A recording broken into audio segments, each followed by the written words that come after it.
स्वागत है आपका प्राइम टीवी में और मैं हूं आपके साथ स्वप्निल यादव। वक्त हो चला है प्राइम उत्तर प्रदेश का, तो रुक करते हैं खबरों की ओर, जहां बड़ी खबर दिल्ली से आ रही है, जहां आईटी ट्रिब्यूनल में कांग्रेस को बड़ी राहत मिली है। कांग्रेस के बैंक खातों से फ्रीज हटाया गया है। ये बड़ी खबर दिल्ली से आ रही है, जहां आईटी ट्रिब्यूनल में कांग्रेस के खातों को फ्रीज करने हटाया गया है। कांग्रेस के बैंक खातों से फ्रीज हटाया गया है। कांग्रेस नेता विवेक तनखा ने जानकारी दी है। आपको बता दें कि कांग्रेस नेता विवेक ने यह जानकारी दी है। आईटी ट्रिब्यूनल में 21 फरवरी को फिर सुनवाई होगी। ये बड़ी खबर दिल्ली से आ रही है, जहां कांग्रेस नेता राहुल गांधी ने एक्स पर ट्वीट किया है। कांग्रेस के बैंक खातों फ्रीज करने पर राहुल गांधी का ट्वीट सामने आया है। कांग्रेस धन की ताकत नहीं, जन की ताकत का नाम है। राहुल गांधी ने ट्वीट किया है कि कांग्रेस धन की ताकत नहीं, जन की ताकत का नाम है। हम तानाशाही के सामने ना कभी झुके हैं, ना कभी झुकेंगे। राहुल गांधी ने कहा है कि लोकतंत्र की रक्षा के लिए कार्यकर्ता लड़ेंगे। राहुल गांधी ने कहा है कि लोकतंत्र की सुरक्षा के लिए कार्यकर्ता अपनी लड़ाई लड़ेंगे। ये बड़ी खबर दिल्ली से आ रही है। बता दें कि आईटी ट्रिब्यूनल में कांग्रेस को बड़ी राहत मिली है। वहीं 24 के चुनाव के बीच सियासी हलचल तेज हो गई है। कांग्रेस ने दावा किया है कि उसके सारे बैंक अकाउंट फ्रीज कर दिए गए हैं। कांग्रेस नेता अजय माकन ने प्रेस कॉन्फ्रेंस करके आरोप भी लगाए हैं। उन्होंने कहा है कि हिंदुस्तान में लोकतंत्र पूरी तरह से खत्म हो चुका है। देश की मुख्य विपक्षी पार्टी के सारे अकाउंट्स फ्रीज कर दिए गए हैं। अजय माकन ने सरकार पर आरोप लगाते हुए कहा है कि ये केवल अकाउंट फ्रीज नहीं हुए, बल्कि देश का लोकतंत्र भी फ्रीज हुआ है। 2024 के चुनाव से पहले इस तरह के कार्य संदेह खड़े करते हैं। आपको बता दें कि कांग्रेस के आरोपों को कुछ घंटे बाद ही अकाउंट से फ्रीज हटा दिया गया। आपको बता दें कि इस मामले में बुधवार को आईटी ट्रिब्यूनल में सुनवाई भी होगी। ज्यादा जानकारी के लिए हमारे साथ हमारे सहयोगी अजय द्विवेदी हमसे जुड़ चुके हैं। अजय, लोकसभा चुनाव से पहले इस तरह की सियासी हलचल तेज हो गई है, क्या वजह है? सबसे बड़ी बात ये होती है कि लोकसभा 2024 का चुनाव का लड़का बिल्कुल बच चुका है, लेकिन जिस तरह से ये अभी कांग्रेस के लिए एक बड़ा झटका लगा कि आईटी ने, इनकम टैक्स डिपार्टमेंट ने उसके खातों को फ्रीज कर दिया है, तो ये एक बड़ी खबर निकल के आ रही। सबसे बड़ी बात कल ही ये ऐसा कुछ अंदेशा लग रहा था, कुछ बड़ी खबर जो ऐसी होगी जो विपक्ष के लिए काफी घातक होगी। जैसा कि आपको बताऊं, कल इलेक्टोरल बॉन्ड की खबरें आ रही थी और इलेक्टोरल बॉन्ड के बाद ये आया था कि किन किन लोगों ने इलेक्टोरल बॉन्ड खरीदे और किस किस पार्टियों को कितना फायदा हुआ। उसी के मद्देनजर एक आंकड़े जारी हुए थे, जिसमें सबसे बड़ा आंकड़ा बीजेपी का था, लेकिन सत्तारूढ़ पार्टी तो इसलिए अभी उसका कुछ नहीं पता चला। लेकिन वही कांग्रेस के लिए एक ये झटका है, बड़ा झटका है, तो उसके सभी अकाउंट फ्रीज कर दिए गए। यहाँ तक युवा कांग्रेस के भी अकाउंट फ्रीज किए गए, महिला कांग्रेस के अकाउंट भी फ्रीज किए गए, वही 9 अकाउंट फ्रीज किए गए। ऐसी जानकारी कांग्रेस के नेताओं ने दिया और उसको लेकर प्रेस कॉन्फ्रेंस भी उन्होंने किया। उनका सीधा सा कहना था कि जो 2024 से पहले हमारे सारे अकाउंट फ्रीज कर दिए गए, हम किस आधार पर लोकसभा का चुनाव के क्षेत्र में जाएंगे। और सबसे बड़ी बात है, अगर किसी पार्टी का पंडित में भी नहीं मूवमेंट हो पाएगा तो किस तरह से वो चुनाव में लड़ेगी। एक तरह से ये कांग्रेस के लिए काफी एक तरह से हाथ पैर काट देने वाली बात कही जाएगी। जी, अगर बात की जाए, कांग्रेस लगातार तानाशाही का आरोप लगा रही है। अजय, क्या कुछ जानकारी है इसकी कि लगातार इस तरह के कृत्य हो रहे हैं? कांग्रेस ने ये भी सवाल खड़े किए हैं कि साम दाम दंड विद, इस तरह की पूरी रणनीति पक्ष विपक्ष दोनों लाने पे तुले में, जो जैसा कि कांग्रेस अब न्याय यात्रा को लेकर जगह जगह न्याय यात्रा करी, इसके मद्देनजर ये खबर निकल के आ रही थी कि शायद कांग्रेस अपना जनाधार फिर से पाएगी। लेकिन जनाधार पाने की तो बात अलग बात है, सबसे बड़ी बात है कांग्रेस को फाइनेंशियली वीक करने की कोशिश की गई है। जो आईटी डिपार्टमेंट लगभग 200 करोड़ से ऊपर के जो वो है, उससे उसने रिटर्न मांगा। 2019 का ये कहना कि उन्होंने रिटर्न की चीजें भरी हैं, लेकिन ये जो कुछ सब कारणों से वो अभी इसे नहीं भर पाए, तो उसका अचानक इस समय रिटर्न मांग लिया गया। लेकिन वही रिटर्न मांगना दूसरी बात, कांग्रेस के अकाउंट तो सारे अकाउंट 9 अकाउंट है जिसे फ्रीज कर दिया गया है। ये जानकारी मिलते आ रही है। और जो कि आपको बताइए एक बड़ा जी 2024 के लोकसभा चुनाव में लड़ने के लिए एक बड़ा अवरोध होगा ये। जी। अजय, अगर एक तरफ देखा जाए यूपी में भारत जोड़ो न्याय यात्रा अपना शुरुआत कर चुकी है और ऐसे में ये सियासी उठापटक, क्या तनाव देखने को मिलेगा?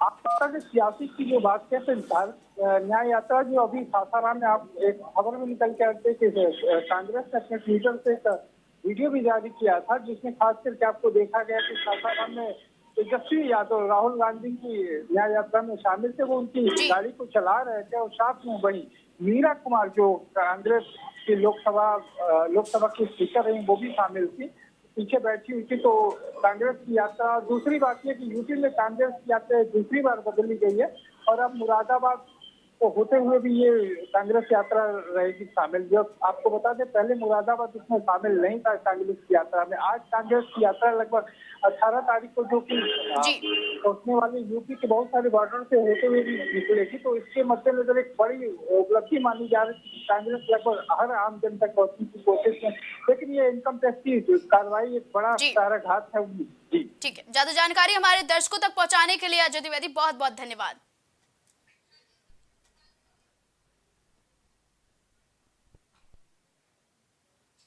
लोकसभा चुनाव को लेकर उत्तर प्रदेश में भाजपा ने सारी रणनीति बना ली है। राष्ट्रीय लोकदल और भाजपा की राहें अब एक हो गई हैं। इस नए गठबंधन का ऐलान गृह मंत्री अमित शाह करेंगे। भाजपा आरएलडी गठबंधन के ऐलान के बाद यूपी में मंत्रिमंडल विस्तार होगा।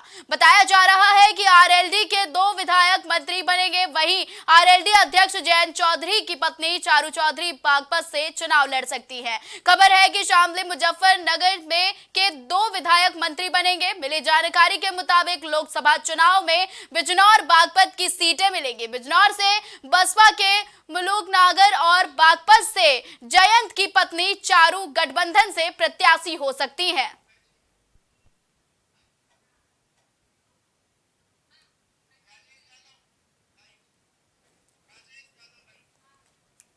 ज्यादा जानकारी के लिए हमारे साथ हमारे सहयोगी राजेश यादव जुड़ चुके हैं। राजेश, क्या जानकारी है कि गठबंधन जो मिलकर तैयार हुआ है क्या रंग लाएगा 2024 में इनकी रणनीतियां?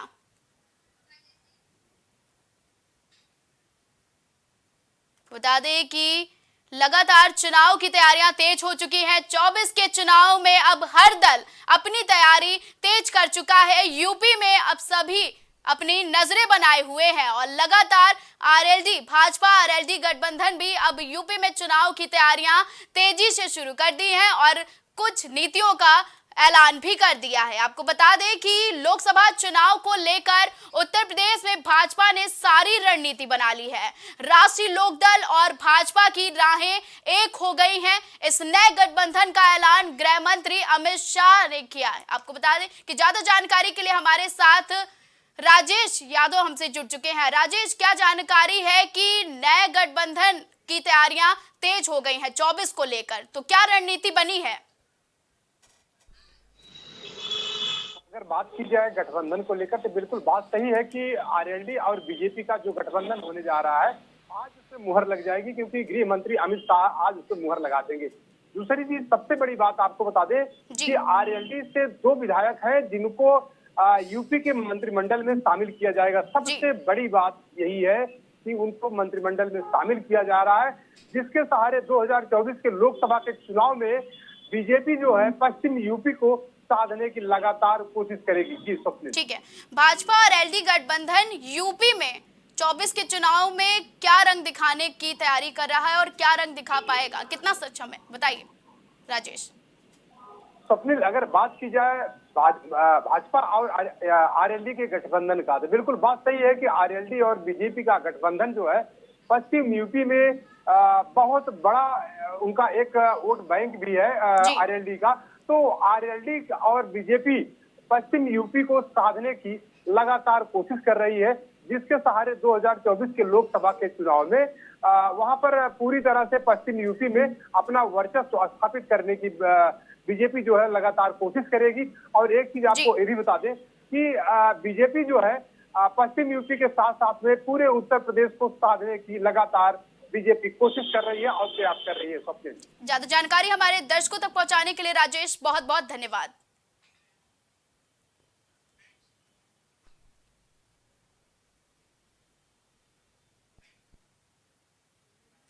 बाराबंकी के बसारा गांव से एक दिल दहला देने वाली घटना सामने आई है, जहां एक पति ने पत्नी का सिर धड़ से अलग कर दिया है और थाने की ओर पत्नी का कटा सिर और बांका लेकर चल दिया, जिसका वीडियो सोशल मीडिया पर वायरल हो रहा है। फिलहाल पुलिस ने आरोपी पति को गिरफ्तार कर पूछताछ कर रही है। वहीं आरोपी पति ने पूछताछ के दौरान बताया कि उसकी पत्नी का किसी दूसरे युवक के साथ प्रेम प्रसंग चल रहा था, जिसके चलते आरोपी पति ने अपनी पत्नी का सिर बांके से काटकर अलग कर दिया है। आपको बता दें कि ये दिल दहला देने वाली घटना बाराबंकी से आ रही है। कैसे जानकारी हुई? मम्मी का फोन लगन, मम्मी नहा रही रात, मम्मी देखी नहीं है।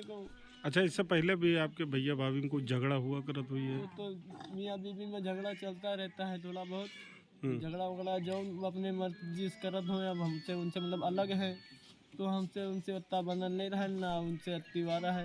अपन काम ही करत है, अपन काम हम करित रहे। का वजह हो सकता है आपके हिसाब से? अब वजह सर वही बता कर रहा है। नहीं, फिर भी कुछ जानकारी है? नहीं सर, हमें जानकारी नहीं है, उन्हीं बता कर रहे हैं कैसे क्या हुआ, कैसे जानकारी का। ज्यादा जानकारी के लिए हमारे साथ हमारे सहयोगी आनंद अवस्थी हमसे जुड़ चुके हैं। आनंद, बाराबंकी से दिल दहला देने वाली घटना सामने आई है, क्या है पूरा मामला? जिले के एक बसारा गांव में एक प्रेम प्रसंग का काफी दिनों से चल रहा था। प्रेम प्रसंग जिसके पति को जानकारी हुई, वो अपने आधा हथियार से अपनी पत्नी का सिर काटकर थाने को बढ़ता चला गया, जहां तक ग्रामीणों ने पुलिस को सूचना दी, जो रास्ते में पुलिस ने गिरफ्तार करके पूछताछ कर रही है। जी, ऐसी कौन सी वजह थी आनंद की इस तरह की वारदात को, इस तरह की निर्मम हत्या को अंजाम दिया गया? बिल्कुल, पत्नी को अगले से फिर चल रहा था, जिसको पति को नहीं स्वीकार था, जो अपनी बेइज्जती को देखते हुए वो अपने धारदार हथियार से पत्नी का सिर काटकर हत्या कर दी गई। तो अब पुलिस आगे की कार्रवाई किस आधार पर कर रही है आनंद? बिल्कुल, गिरफ्तार करके वैधानिक पुलिस कार्रवाई कर रही है, और जो भी प्रेम प्रसंग चल रहा था उसको भी हो सकता है कार्रवाई की जाए। जी, और महिला के परिजनों की क्या मांग है प्रशासन से? प्रशासन से मांग क्या है कि जो हत्या की है उसके ऊपर वैधानिक कार्रवाई की जाए और उनको सजा दिलाने की मांग की जा रही है। जी, ज्यादा जानकारी हमारे दर्शकों तक पहुंचाने के लिए आनंद बहुत बहुत धन्यवाद।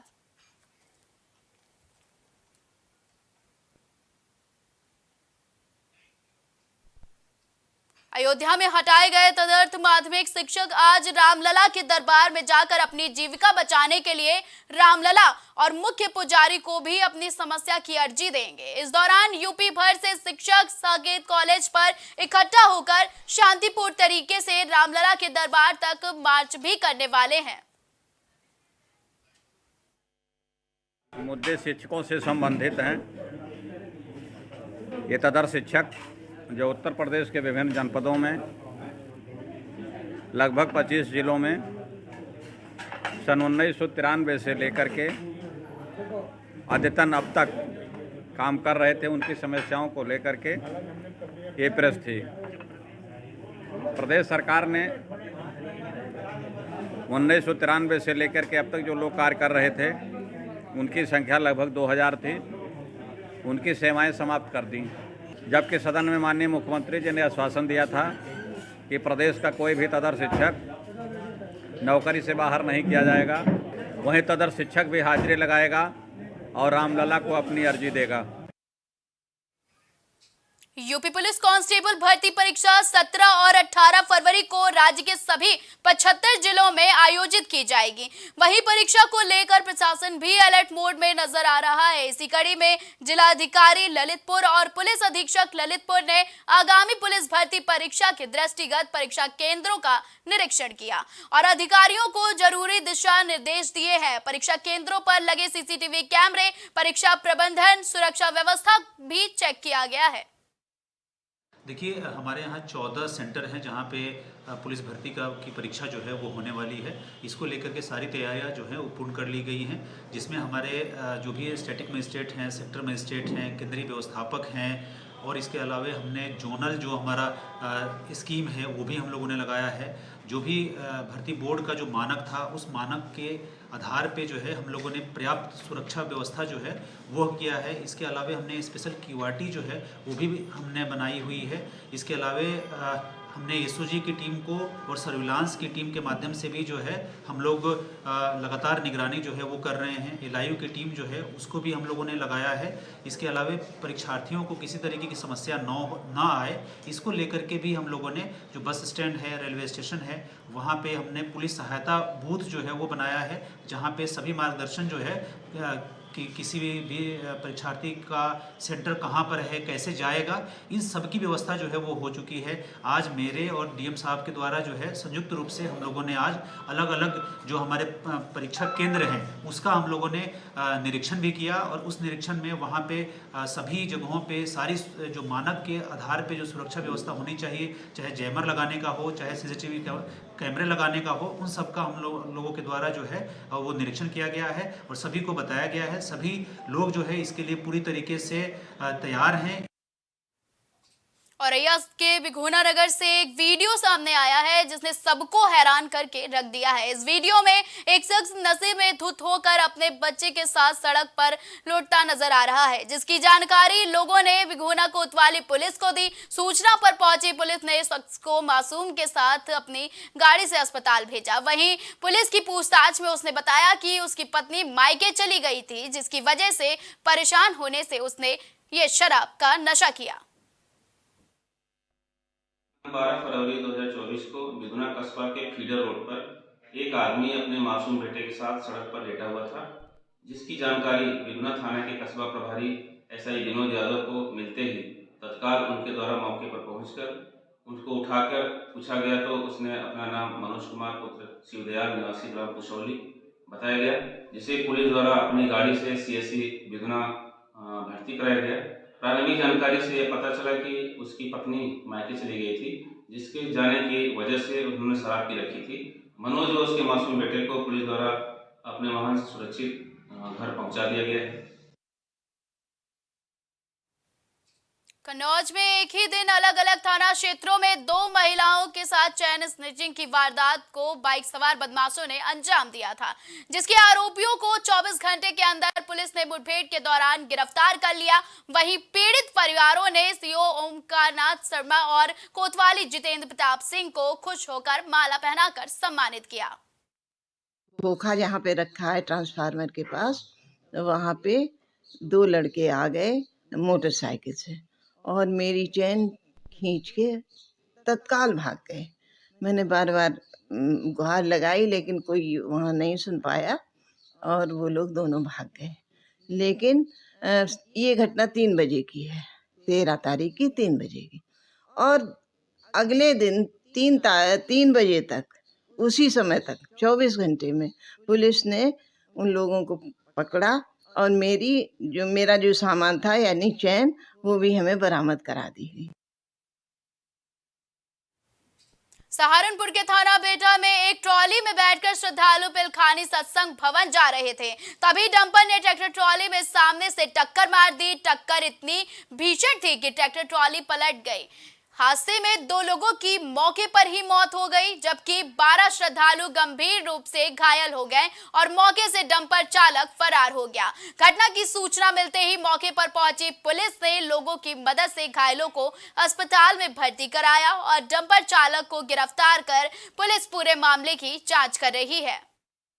दुखद घटना है, इसमें जो है 14 लोगों की टोटल जो आए हैं, जिसमें 2 ब्रॉड डेड हैं और 12 घायल हैं, जिनको भर्ती करके समुचित इलाज शुरू कर दिया गया है। जिसकी जो रिक्वायरमेंट होगी, किसी को एक्सरे की जरूरत है तो उसका एक्सरे किया जाएगा, सीटी स्कैन की जरूरत होगी सीटी स्कैन किया जाएगा। यहाँ किसी तरह की कोई लापरवाही, आप सब भी देख रहे होंगे कि हमारा स्टाफ कितना मुस्तैद है। हर स्पेशलिटी का हर डॉक्टर यहाँ इस समय भी मौजूद है, और जब इमरजेंसी में आए थे मैं स्वयं मौजूद था उस समय पर, जिस समय पर घटना के आने शुरू हुए थे। जालौन में देर रात गैराज में आग लग गई। वहीं देखते ही देखते आग की चपेट में आने से 3 गाड़ियां भी जलकर खाक हो गई और साथ ही ऑटो गैराज की दुकान में रखा लाखों रुपए का सामान भी जलकर राख हो गया। दुकानदार का कहना है कि किसी ने उसके गैराज में पेट्रोल छिड़क कर आग लगाई है। फिलहाल पुलिस मामले की जांच पड़ताल में जुटी हुई है। यूपी की खबरों में फिलहाल के लिए बस इतना ही। देश और दुनिया की तमाम बड़ी और अहम खबरों के लिए आप देखते रहें प्राइम टीवी। कुछ भाव पुष्प। आप देख रहे हैं प्राइम टीवी, सच साहस सरोकार। प्रधानमंत्री श्री नरेंद्र मोदी का संकल्प है कि देश का हर नागरिक पोषित, सशक्त और समर्थ बने। जब पूरा विश्व इस सदी की सबसे बड़ी महामारी कोविड-19 से जूझ रहा था, उस दौरान प्रधानमंत्री श्री नरेंद्र मोदी जी के नेतृत्व में भारत सरकार ने प्रधानमंत्री गरीब कल्याण अन्न योजना का संचालन कर देश के गरीबों की खाद्य सुरक्षा सुनिश्चित की। इसी संवेदनशीलता को जारी रखते हुए आज 80 करोड़ से भी ज्यादा लोगों को मुफ्त अनाज दिया जा रहा है। सभी को अनाज, पोषित समाज। अगर आप करना चाहते हैं अपने बिजनेस को प्रमोट, तो इसके लिए आपको चाहिए होगा एक सपोर्ट। बेहतर स्क्रिप्ट, शानदार ग्राफिक्स, बेहतर विजुअल, दिखाएंगे कमाल, जानकारी पहुंचेगी जन जन तक, आपका काम करेगा धमाल। इन सभी चीजों के लिए अब ना हो परेशान। Brand promotion, motion designing and video editing, 2D और 3D animation, television telecasting, social media works, script writing जैसे कामों के लिए आज ही कांटेक्ट करें 9267925186 पर। इसी के साथ ही आप हमें जीमेल भी कर सकते हैं vikasproduction.gfx@